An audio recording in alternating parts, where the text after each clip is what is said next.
Fue a inicios del año 2023 cuando sufrí una parálisis de sueño. Es una situación que ya había experimentado anteriormente.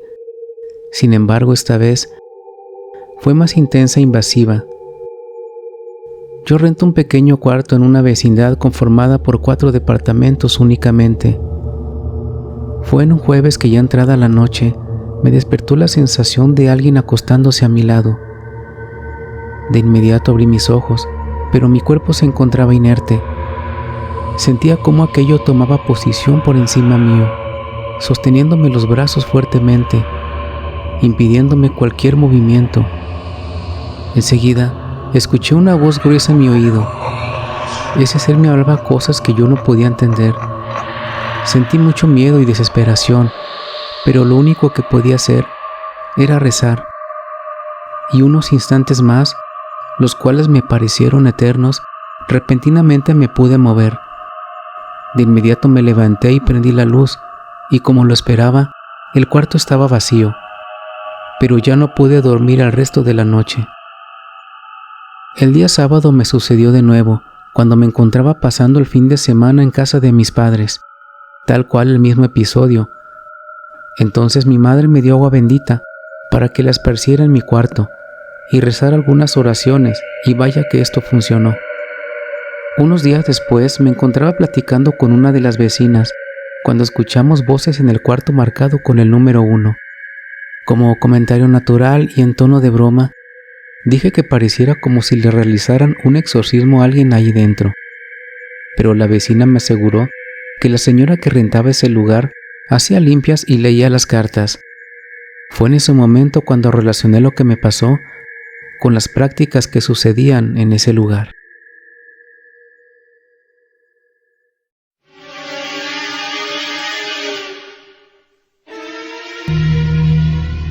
Soy músico por afición en un grupo norteño.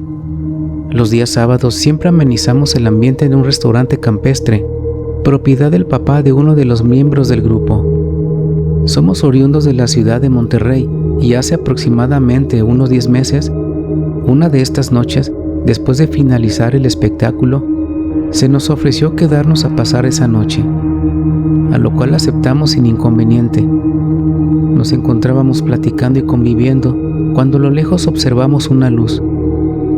Era un rayo de luz que bajaba del cielo. Por lo extraño de la situación, empezamos a tomar fotos y video. Pero en ese momento solo fue eso, una luz que estaba por allá a lo lejos. Al día siguiente, mientras tomábamos el desayuno, se nos ocurrió revisar aquellas fotos y aquellos videos, llevándonos una impactante sorpresa, pues al parecer, en ese rayo de luz se encontraba un caballo blanco, el cual ninguno de nosotros pudo ver la noche anterior. No lo puedo creer, es mi caballo muerto, dijo Yair, el hijo del dueño, y esas palabras dieron pie a que nos relatara que hacía unas semanas su caballo había muerto de cólicos, y este fue enterrado al fondo, pasando un cerco de alambre de púas precisamente en ese lugar, donde la noche anterior bajaba aquel rayo de luz.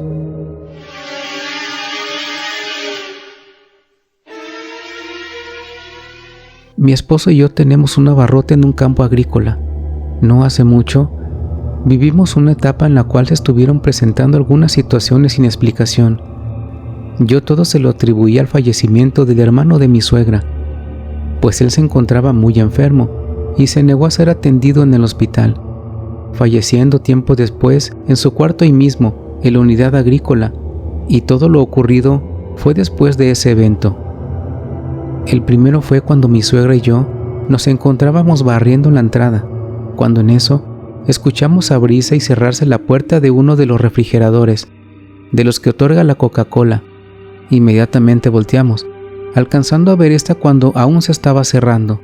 Lo extraño es que en ese momento aún no llegaba ningún cliente. Mis hijos estaban en la escuela y mi esposa se encontraba trabajando. Lo siguiente en suceder días después fue con uno de los juguetes de mis hijos. Una noche, al estar en cama, escuchamos sonar uno de estos. Era una guitarra de plástico con música. Me levanté pensando en que otro juguete la habría activado al estar por encima de ella. La moví a otro lugar, pero Al acostarme, esta continuó sonando. Entonces pensé que quizá tendría algún mal funcionamiento y resolví retirarle las baterías. Unos minutos después, el sonido de aquel juguete se escuchó de nuevo, pero esta vez, por el miedo ya no me levanté, pues aquello ya no era nada normal. El juguete continuó sonando por algunos minutos más, para luego apagarse por completo. En otra de las noches, la mochila de mi niño cayó como si hubiese sido aventada con fuerza. Este evento le tocó a mi suegra, pues ella nos visitaba con regularidad y acostumbraba a quedarse siempre un par de días. Sin embargo, la situación que considero la más fuerte le sucedió a mi esposo cuando éste se encontraba cenando. Él vio de reojo una pequeña sombra que entraba hacia el área del abarrote y pensando que era nuestro hijo, le gritó que no entrara a la tienda. Sin embargo, el niño en ese momento se encontraba conmigo en la habitación. Mi esposo, sin creerme, echó un vistazo al abarrote y se dio cuenta que no había nadie. Aún incrédulo, echó un vistazo en la habitación, dándose cuenta que el niño ya se encontraba acostado y dormido. Ese día nos quedamos con la inquietud de saber qué era lo que estaba pasando. Como lo mencioné antes, todos estos acontecimientos iniciaron después del fallecimiento del hermano de mi suegra, durante la velación y posterior entierro, y aún a la fecha hemos empezado a escuchar voces que nos hablan y que incluso últimamente ya han llegado a mencionar hasta nuestros nombres.